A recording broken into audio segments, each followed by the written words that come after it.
শ্রাবণীর সাথে সবাইকে স্বাগত জানিয়ে আজকের recipe mixed fried rice recipe কিভাবে করেছি তো আপনারা না দেখলে বুঝতে পারবেন না।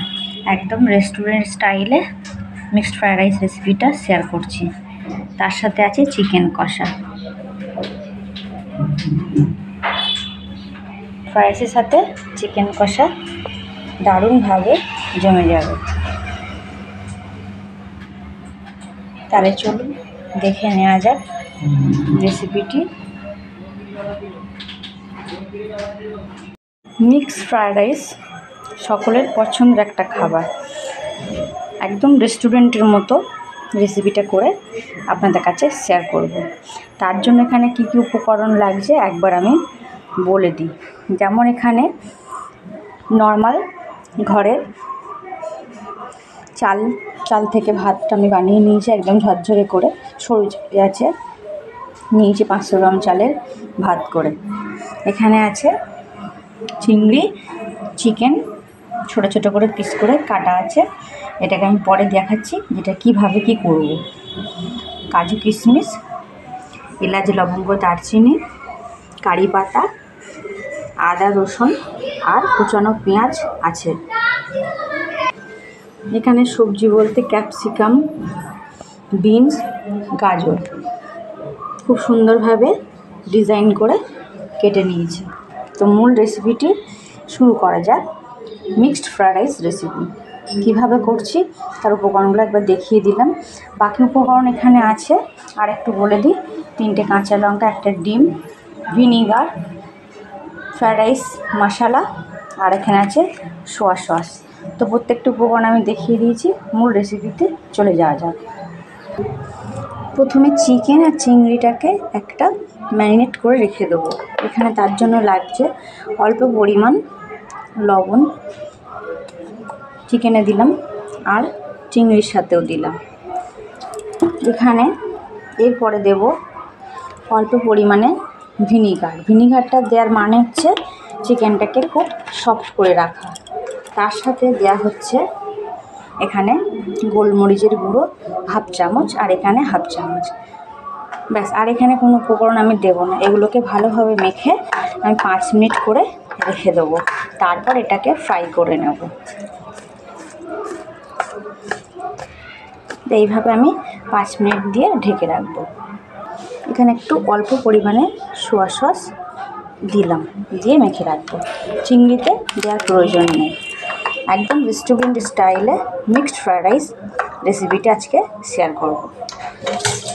স্কিপ করলে আপনারা কিচ্ছু বুঝতে পারবেন না, সুতরাং পুরো ভিডিওটি দেখার অনুরোধ রইল। 5 মিনিট পরে ফিরে এলাম। প্রথমে আমি রিফাইন অয়েল দিয়ে তেলটা গরম করে চিকেনটাকে ফ্রাই করব। চিকেনগুলো এবার ভেজে নেব।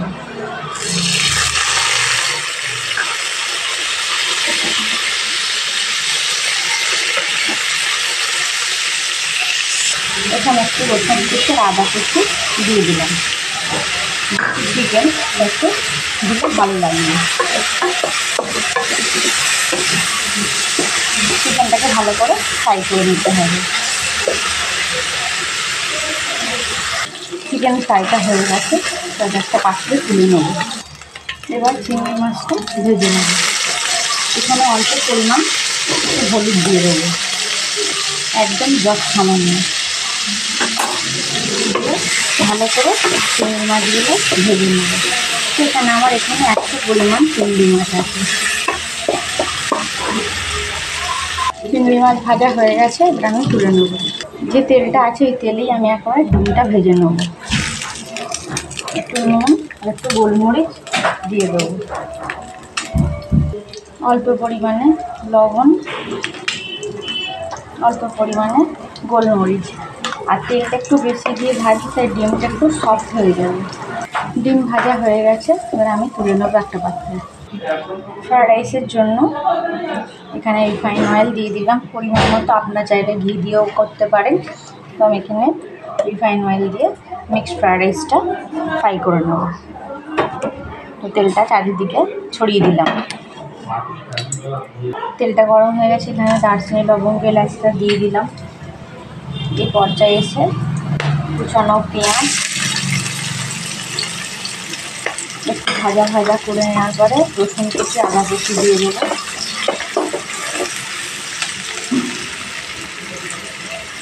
আদা কুচি রসুন কুচি দিয়ে দিলাম, দিয়ে 3-4 মিনিট একটু ফ্রাই করে নিতে হবে।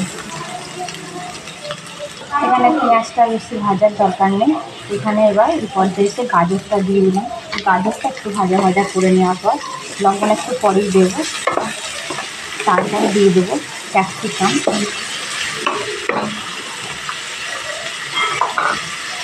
এরপরে দিয়ে দেবো বিনস, দিয়ে প্রত্যেকটা সবজি ভাজা ভাজা করে নেব। এবার আমি চলে আসছি লবণটা দিলে কি সব সবজিগুলো সব তাড়াতাড়ি একটু কুক হয়ে যাবে, মানে সিদ্ধ হয়ে যাবে। দিয়ে 5 মিনিট একটু নাড়াচাড়া করে নিলেই সবজিগুলো ফ্রাই হয়ে যাবে। দেখুন সবজিগুলো কত কমে এসেছে, মানে কুক হয়ে গেছে। গ্যাসের ফ্লেমটা কিন্তু আমি এই পর্যায়ে হাইতে দিয়ে রেখেছি।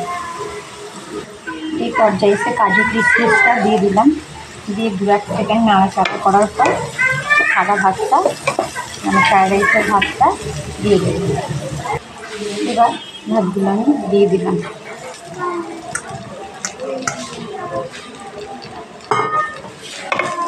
একটু হালকা হাতে নাড়াচাড়া করে নিতে হবে যাতে ভাতটা না ভেঙে যায়। গ্যাসের ফ্লেমটা একদম লোতে থাকবে এই সময়। আগে আমি সব কিছু দিয়ে নেবো, তারপরে একটু গ্যাসের ফ্লেমটা মিডিয়ামে রাখলে হবে। তো এবার এখানে ডিম ভাজাটা দিয়ে দিলাম, চিংড়িটা ভাজা দিয়ে দিলাম, চিকেনটাও দিয়ে দিলাম, প্রত্যেকটা জিনিস দিয়ে দিলাম। বাকি রইল লবণ, চিনি, সোয়া সস, ফ্রায়েড রাইসের মশলা। এখানে একটু অল্প পরিমাণ ভিনেগার দিলাম, ফ্রায়েড রাইসের মশলা, সোয়া সস একটু অল্প পরিমাণ দিয়ে দিলাম, পরিমাণ মতো চিনি, পরিমাণ মতো লবণ, 3টে কাঁচা লঙ্কা চিড়ে দেবো।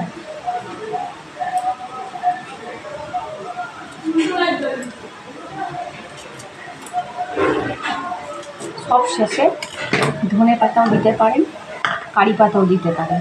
এখানে আমি কারি পাতাটা দিলাম, দিয়ে প্রত্যেকটা উপকরণ দিয়ে ভালোভাবে মিক্সড করে নিতে হবে। এইভাবে মিক্সড ফ্রায়েড রাইস রেস্টুরেন্টের মতো বানিয়ে নিতে পারেন ঘরে। তা আপনারা চাইলে বাসমতি রাইসে করতে পারেন, তো ঘরে সরু চাল থাকলেও করতে পারেন। তো আমি এখানে ঘরের সরু চাল দিয়ে মিক্সড ফ্রায়েড রাইস রেসিপিটা বানিয়ে দেখাচ্ছি। ভিডিওটি ভালো লেগে থাকলে অবশ্যই লাইক, কমেন্ট অ্যান্ড শেয়ার করতে ভুলবেন না। সাবস্ক্রাইব করার অনুরোধ রইল। পাশে থাকা নোটিফিকেশান বেল আইকনটি অবশ্যই প্রেস করে রাখবেন, যাতে নিত্য নতুন ভিডিও ছাড়ার সাথে আপনাদের কাছে পৌঁছায়। আপনারা তা কমেন্টে জানাবেন।